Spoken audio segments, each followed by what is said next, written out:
ಸರ್ಕಾರ 150 ಜನರಿಗೆ ಕ್ಯಾಬಿನೆಟ್ ದರ್ಜೆಯನ್ನು ಕೊಟ್ಟಿದೆ. 15% ಶಾಸಕರಿಗೆ ಮಾತ್ರ ಕ್ಯಾಬಿನೆಟ್ ದರ್ಜೆ ಕೊಡಬಹುದು. ಶಾಸಕರಿಗೆ ಹಿಂಬಾಗಿಲ ಮುಖಾಂತರ ಕ್ಯಾಬಿನೆಟ್ ರ್ಯಾಂಕ್ ಕೊಟ್ಟಿದ್ದಾರೆ ಅಂತ ವಿಧಾನ ಪರಿಷತ್ ಸಚೇತಕ ಎನ್ ರವಿಕುಮಾರ್ ಆರೋಪ ಮಾಡಿದ್ದಾರೆ. 150 ಜನರಿಗೆ ಕ್ಯಾಬಿನೆಟ್ ದರ್ಜೆಯ ಸ್ಥಾನಮಾನ ಕೊಡಲಾಗಿದೆ. 15% ಶಾಸಕರಿಗೆ ಮಾತ್ರ ಕೊಡಬೇಕು ಅಂತ ನಿಯಮ ಇದೆ ಅಂತ ಬಿಜೆಪಿಯವರು ಹೇಳ್ತಾ ಇರೋದು. ಶಾಸಕರಿಗೆ ಹಿಂಬಾಗಿಲ ಮುಖಾಂತರ ಕ್ಯಾಬಿನೆಟ್ ರ್ಯಾಂಕ್ ಕೊಟ್ಟಿದ್ದಾರೆ. ವಿಧಾನ ಪರಿಷತ್ತಿನ ಸಚೇತಕ ಎನ್ ರವಿಕುಮಾರ್ ಆರೋಪ ಮಾಡಿದ್ದಾರೆ. ಸಿಬ್ಬಂದಿ, ಮನೆ, ಗನ್ಮ್ಯ, TA, ಎಲ್ಲ ಸವಲತ್ತುಗಳನ್ನು ಅವರು ಕೊಡಬೇಕು. ಇದರಿಂದ ಸರ್ಕಾರಕ್ಕೆ ತಿಂಗಳಿಗೆ 50 ಕೋಟಿ ರೂಪಾಯಿ ಹೊರೆ ಆಗ್ತಾ ಇದೆ. ಎಷ್ಟು ಜನರಿಗೆ ಸಂಪುಟ ದರ್ಜೆ ಕೊಟ್ಟಿದ್ದೀರಿ ಅಂತ ಸಿಎಂ ಹೇಳಬೇಕು ಅಂತ ವಿಧಾನ ಪರಿಷತ್ತಿನ ಸಚೇತಕ ಎನ್ ರವಿಕುಮಾರ್ ಹೇಳಿಕೆ ಕೊಟ್ಟಿದ್ದಾರೆ. ಅಂದರೆ ನಿಗಮ ಮಂಡಳಿ ಅಧ್ಯಕ್ಷ ಸ್ಥಾನಗಳು ಅವೆಲ್ಲವೂ ಇದೆ ಅಲ್ವಾ, ಆ ಕಾರಣಕ್ಕಾಗಿ ಅವರಿಗೆ ಸಚಿವ ಸ್ಥಾನಮಾನ 75,000 ರೂಪಾಯಿ ವೇತನ, 25,000 ರೂಪಾಯಿ ಅತಿಥಿ ಭತ್ಯೆ, ನಿವಾಸ ಭತ್ಯೆ ಅಂತ 40,000 ರಿಂದ 80,000 ರೂಪಾಯಿ. ಎನ್ ರವಿಕುಮಾರ್ ವಿಧಾನ ಪರಿಷತ್ತಿನ ಸಚೇತಕರು ಇದೀಗ ಅವರು ಇದರ ವಿರುದ್ಧ ಆಕ್ರೋಶವನ್ನು ಹೊರಹಾಕಿದ್ದಾರೆ. 15% ಶಾಸಕರಿಗೆ ಮಾತ್ರ ಕ್ಯಾಬಿನೆಟ್ ದರ್ಜೆ ಕೊಡಬಹುದು. ಸಚಿವರಾಗೋ ಬಯಸೋರು ಇದ್ರಲ್ಲ, ಅವರನ್ನು ಸಮಾಧಾನ ಪಡಿಸುವುದಕ್ಕೆ ಹಿಂಬಾಗಿಲ ಮುಖಾಂತರ ಕ್ಯಾಬಿನೆಟ್ ರ್ಯಾಂಕ್ ಕೊಟ್ಟಿದ್ದಾರೆ. 138 ಜನ ಹಾಲಿ ಶಾಸಕರಿದ್ದಾರೆ, ಆದರೆ 150 ಜನರಿಗೆ ಕ್ಯಾಬಿನೆಟ್ ರ್ಯಾಂಕ್ ಕೊಟ್ಟಿದ್ದಾರೆ. ಇವರಿಗೆಲ್ಲ ಬೇರೆ ಬೇರೆ ಸವಲತ್ತುಗಳನ್ನು ಕೊಡಬೇಕಾಗುತ್ತೆ. ಇದರಿಂದ 50 ಕೋಟಿ ಹೊರೆಯಾಗುತ್ತೆ ಅಂತ ಎನ್ ರವಿಕುಮಾರ್ ಮಾತು.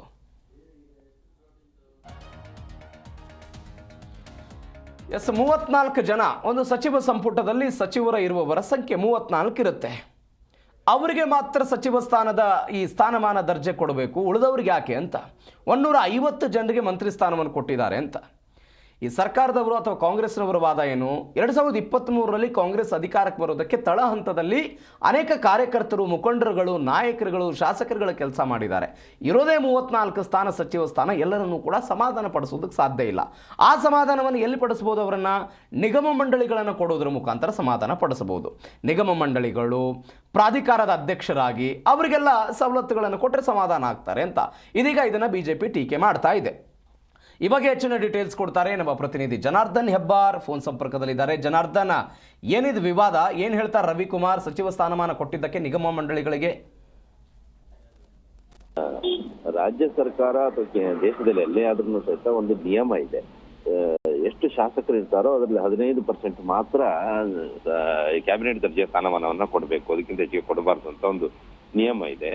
ಅದನ್ನ ಮೀರಿ ಇಲ್ಲಿ ಕೊಡ್ಲಾಗ್ತಾ ಇದೆ ಅಂತೇಳಿ ಸಂಪುಟದಲ್ಲಿ ಕೇವಲ 33+1 ಅನ್ನೋ ಇದನ್ನ ನಿಯಮವನ್ನು ಪಾಲಿಸಿದ್ದಾರೆ. ಅದರ ಹೊರಗಡೆಯಲ್ಲಿ ರಾಜ್ಯ ಸರ್ಕಾರ 150 ಕೋಟಿ ಜನರಿಗೆ ಈ ರೀತಿ ಕ್ಯಾಬಿನೆಟ್ ದರ್ಜೆಯ ಕೊಡುತ್ತೆ ಅಂತಂದ್ರೆ ಇದು ನಿಯಮವನ್ನ ಹಿಂಬಾಗಿಲ ಮೂಲಕವಾಗಿ ಉಲ್ಲಂಘನೆ ಮಾಡಿದ್ದಾರೆ ಅನ್ನೋ ಆರೋಪವನ್ನ ವಿಪಕ್ಷ ಬಿಜೆಪಿ ಮಾಡ್ತಾ ಇದೆ. ಈ ವಿಚಾರವಾಗಿ ಕೇವಲ ವಿರೋಧ ವ್ಯಕ್ತಪಡಿಸೋದಷ್ಟೇ ಅಲ್ಲ, ಕಾನೂನು ಹೋರಾಟಕ್ಕೂ ಕೂಡ ಮುಂದಾಗಬೇಕು ಅನ್ನೋ ಚಿಂತನೆಯನ್ನ ಬಿಜೆಪಿ ಇಟ್ಕೊಂಡಿದೆ. ಯಾಕಂತಂದ್ರೆ ಈ ವಿಚಾರದಲ್ಲಿ ಯಾವುದೇ ನಿಯಮ ಇಲ್ಲ, ಬೇಕಾಬಿಟ್ಟಿಯಾಗಿ ರಾಜ್ಯ ಸರ್ಕಾರ ತಮ್ಗೆ ಬೇಕಾದಂತವರಿಗೆ ಕ್ಯಾಬಿನೆಟ್ ದರ್ಜೆಯ ಸ್ಥಾನಮಾನವನ್ನ ಕೊಡಬಹುದು. ಇದರಿಂದ ಎಷ್ಟು ಹಾನಿ ಆಗತ್ತೆ, ಎಷ್ಟು ನಷ್ಟ ಆಗತ್ತೆ ಪಕ್ಕಕ್ಕೆ. ಇವರಿಗಿಲ್ಲಿ ಗ್ಯಾರಂಟಿ ಯೋಜನೆಗಳಿಗೆ ಕೊಡ್ಲಿಕ್ಕೆ ಹಣ ಇಲ್ಲ, ಆದ್ರೆ ಈ ಒಂದು ನೆಪದಲ್ಲಿ ಅದಕ್ಕೆ ಅಧ್ಯಕ್ಷರನ್ನ ಇನ್ನೊಂದು ಮಾಡುವಂತ ವಿಚಾರದಲ್ಲಿ ಇವರು ಹಿಂದೆ ಮುಂದೆ ಯೋಚನೆ ಮಾಡ್ತಾರೆ. ಕ್ಯಾಬಿನೆಟ್ ದರ್ಜೆಯ ಸ್ಥಾನಮಾನ ಕೊಡ್ತಾರೆ. ಅವರಿಗೆ ಕನಿಷ್ಠ ಸಂಬಳ 75,000 ರೂಪಾಯಿ ಇರುತ್ತೆ.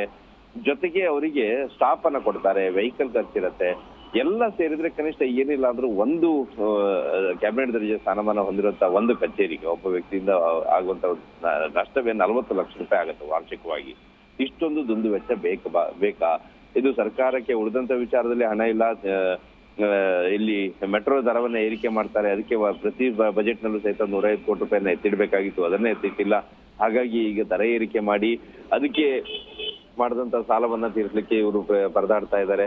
ಆದ್ರೆ ಉಳಿದಂತ ವಿಚಾರದಲ್ಲಿ ದುಂದು ವೆಚ್ಚ ಮಾಡ್ಲಿಕ್ಕೆ ಸರ್ಕಾರ ಹಿಂದೆ ಮುಂದೆ ನೋಡ್ತಾ ಇಲ್ಲ. 150 ಜನರು ಕ್ಯಾಬಿನೆಟ್ ದರ್ಜೆಯ ಸ್ಥಾನಮಾನ ಕೊಟ್ಟು ಕಾಂಗ್ರೆಸ್ ನಲ್ಲಿ ತಮ್ಗೆ ಬೇಕಾದಂತವರಿಗೆ ಅವಕಾಶವನ್ನು ಕೊಡ್ತಾರೆ. ಕಾಂಗ್ರೆಸ್ ನಲ್ಲಿ ಗೆದ್ದಿರೋದೇ ಶಾಸಕರು 136 ಅಥವಾ 138 ಜನ ಶಾಸಕರಿದ್ದಾರೆ. ಅದಕ್ಕಿಂತನೂ ಹೆಚ್ಚು ಈ ಶಾಸಕರೆಷ್ಟಿದಾರೋ ಅದಕ್ಕಿಂತನೂ ಹೆಚ್ಚು ಜನರಿಗೆ ಇವರು ಕ್ಯಾಬಿನೆಟ್ ದರ್ಜೆಯ ಸ್ಥಾನಮಾನವನ್ನ ಕೊಡ್ತಾ ಇದ್ದಾರೆ ಅಂತಂದ್ರೆ ಕಾಂಗ್ರೆಸ್ ತನ್ನ ಆಪ್ತರಿಗೆ ಬೇಕಾದಂತವರಿಗೆ ಎಲ್ರಿಗೂ ಕೂಡ ದುಂದು ವೆಚ್ಚ ಮಾಡ್ಲಿಕ್ಕೆ, ಮಸ್ತಿ ಮಾಡ್ಲಿಕ್ಕೆ ಸರ್ಕಾರ ಇದನ್ನ ಬಳಕೆ ಮಾಡ್ಕೊಳ್ತಾ ಇದೆ, ದುರ್ಬಳಕೆ ಮಾಡ್ಕೊಳ್ತಾ ಇದೆ ಅನ್ನೋ ಆರೋಪವನ್ನ ಬಿಜೆಪಿ ಮಾಡಿದೆ. ಮುಂದಿನ ದಿನದಲ್ಲಿ ಇದೇ ವಿಚಾರ ಇಟ್ಕೊಂಡು ಕಾನೂನು ಹೋರಾಟವನ್ನು ಕೂಡ ಮಾಡುವಂತ ನಿಟ್ಟಿನಲ್ಲಿ ಬಿಜೆಪಿ ಮುಂದಾಗಿದೆ. Praveen. Okay Janardhan, thank you ನಿಮ್ಮೆಲ್ಲ ಡೀಟೇಲ್ಸ್ಗೆ. ಕರ್ನಾಟಕ ರಾಜ್ಯದಲ್ಲಿ ಅತಿ ಹೆಚ್ಚು ಜನರಿಗೆ ಸಚಿವ ಸಂಪುಟ ದರ್ಜೆಯ ಸ್ಥಾನಮಾನಗಳನ್ನು ಈ ಸರ್ಕಾರ ಕೊಟ್ಟಿರ್ತಕ್ಕಂಥದ್ದು, ಒಂದು ಹೊಸ ಇತಿಹಾಸವನ್ನು ನಿರ್ಮಾಣ ಮಾಡಿರ್ತಕ್ಕಂಥದ್ದು ಬಯಲಿಗೆ ಬಂದಿದೆ. ಉದಾಹರಣೆಗೆ ನಾನು ಹೇಳಿದೆ ಆಗಲೇ, ವೇತನ ಎಷ್ಟಿದೆ ಅಂತಂದರೆ 75,000 ರೂಪಾಯಿ ಇದೆ.